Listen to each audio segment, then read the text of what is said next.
Kainin natin to. Pero teka, ano yung nasa dulo? May electric pa. Nakakain ba yan? Bahala na, tara, let's go! Let's go!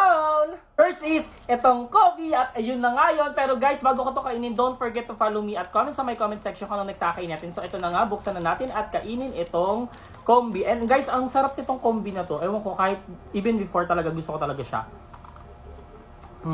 Naku, pasang sarap pa naman. Next naman, yung Choco Mucho at eto na nga yun. Pero guys, bago ko to kainin, mag-shoutout lang ako ng mga followers natin na nagpa-shoutout sa atin sa ating Blue Up. So eto na nga. Guys, sa ngayon mga nasa Blue Up na comment yung kinukuha ko. And the next video natin ang kunin natin yung dito sa TikTok naman. So yan, shoutout kay Dustin Ramirez, Jennifer Raya Fernando, Artu Sila, ang haba naman. Kay Rodney Flame, kay Plame ba? O Precious Ganigan, at saka kay Taruyan Kirino. And so shoutout sa inyo guys. So ito na, buksan na natin. Guys, sa mga gusto rin magpa-shoutout, comment lang sa may comment section. Sarap.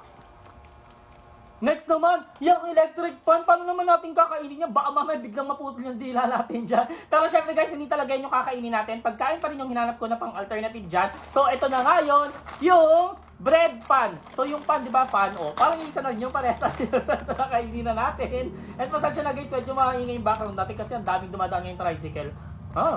Sarap. Like, follow, comment, and share.